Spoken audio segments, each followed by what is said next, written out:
Mon Seigneur et mon Dieu, je crois fermement que tu es ici, que tu me vois, que tu m'entends. Je t'adore avec profonde révérence. Je te demande le pardon de mes péchés et la grâce de faire avec profit ce moment de prière.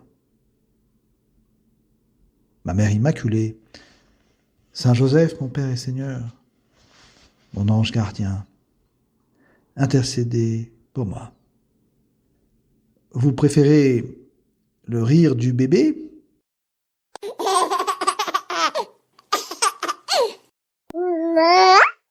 ou bien préférez-vous le rire de l'adulte?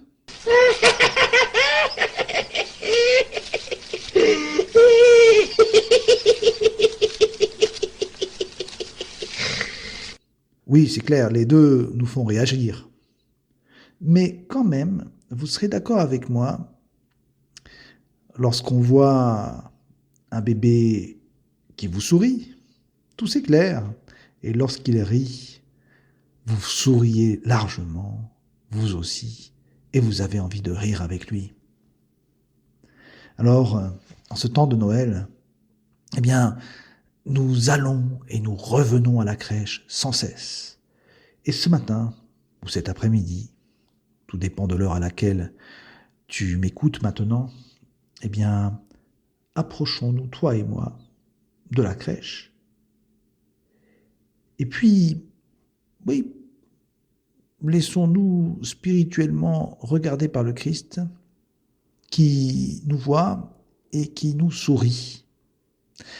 Oui, Jésus a souri au berger aussi. Et puis, évidemment, à sa mère, Sainte Marie, à Saint Joseph, son père, qui le portait dans ses bras, et même, nous pouvons l'imaginer en train de rire dans les bras de Marie ou dans les bras de Joseph.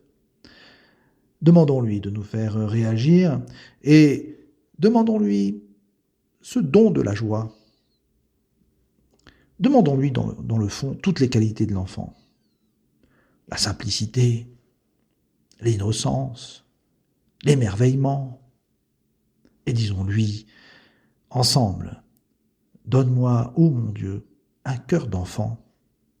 Donne à ma vie spirituelle, en ce temps de Noël, une tonalité enfantine. Et en demandant en fait cela à notre Dieu, nous ne faisons que répondre à ces conseils que Jésus nous a donnés dans sa vie publique. 2 fois, je crois, Jésus invite ses disciples à se faire comme des enfants, devenir comme des enfants. Une fois, lorsque Jésus avait proclamé que ce qui avait été caché aux sages et aux savants avait été révélé aux tout petits. Et puis une autre fois, alors que des enfants venaient vers lui et peut-être tournaient un peu autour de lui, Jésus avait enseigné à ses disciples, le royaume des cieux est à ceux qui leur ressemblent. Alors Jésus, toi le petit enfant de Bethléem, apprends-moi à devenir moi aussi un petit enfant. C'est évidemment l'un des grands paradoxes de Noël. Le Tout-Puissant, il est devenu vulnérable. Il est né et il se présente dans le monde dans la fragilité du nouveau-né. Lui, le Verbe incréé de Dieu, la parole éternelle de Dieu, se retrouve sans parole. Seuls des gazouillis sortent de sa bouche.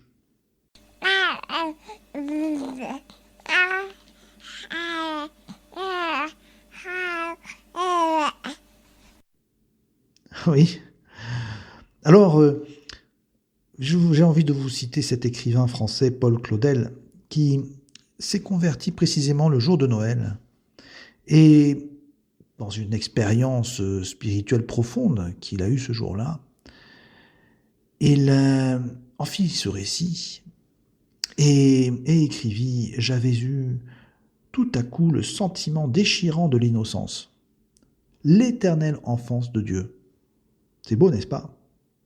Je vous souhaite bien une semblable expérience, l'expérience de l'éternelle enfance de Dieu. Et face à cette expérience, eh bien, comme je vous le disais, ne nous prenons pas au sérieux, devenons à notre tour des enfants. Décidons de quitter peut-être cette arrogance qui nous prive de la joie, ou cette prétention de tout savoir, de parler, et dans le fond de trop parler, des paroles oiseuses, des paroles superficielles, un discours creux. Le bon chemin, c'est celui de l'enfance. Vous savez, dans la vie spirituelle, il faut toujours apprendre, il faut toujours découvrir, et aussi toujours savoir s'abandonner avec confiance à la providence. Il faut aussi savoir être humble. Il faut savoir se simplifier, être simple, devenir un enfant. Je vous cite 2 saints qui ont pratiqué le chemin de l'enfance. L'une, une femme, Sainte Thérèse de l'Enfant Jésus, qui avait ainsi confié « Je m'étais offerte à l'Enfant Jésus pour être son petit jouet ». C'est beau, n'est-ce pas? Et puis un autre, un prêtre, Saint José Maria, qui aimait tellement et conseillait tellement ce chemin de l'enfance. Et il écrivit dans un de ses livres « Je l'embrasse, embrasse-le toi aussi ». Et je le berce, et je chantonne pour lui. Tout cela, c'est dans notre prière que nous pouvons le vivre en regardant la crèche. Vous savez, l'enfant ne calcule pas, et il ne se laisse pas conditionner par le passé, ni même non plus se fait de conjectures sur l'avenir. L'enfant est simple. Demandons cette simplicité pour être simple face à Dieu et face aux autres. Un enfant a toujours besoin de son père et de sa mère, sinon ça ne va pas. Et nous devons aussi apprendre que sans Dieu, notre Père, nous ne pourrons pas aller bien. Sans lui, en fait, nous ne pouvons rien, nous ne sommes rien. L'enfant ne parle pas, mais il écoute et il regarde, il observe même. Demande à l'enfant Jésus, demandons-lui, toi et moi, de savoir écouter, de savoir contempler. Peut-être pouvons-nous lui demander aussi de savoir parler, même si lui, l'enfant, ne parle pas, mais demandons-lui de savoir parler à qui? De savoir parler à son Père, de savoir parler aux autres aussi, de savoir parler aux autres de notre expérience de Dieu. Oui, mais alors tout cela est beau, vous me direz, mais l'enfant parfois est capricieux, l'enfant crie, l'enfant pleure.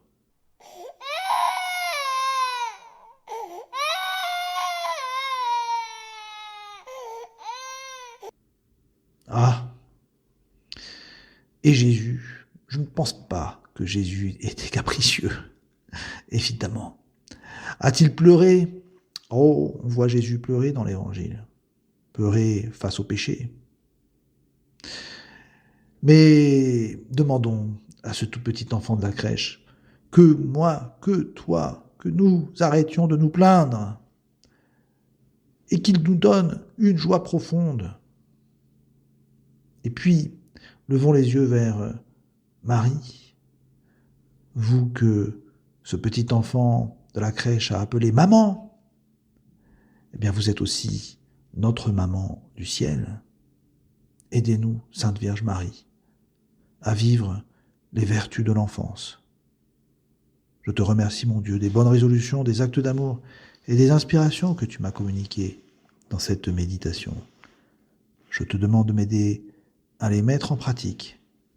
Ma Mère Immaculée, Saint Joseph, mon Père et Seigneur, mon ange gardien, intercédez pour moi.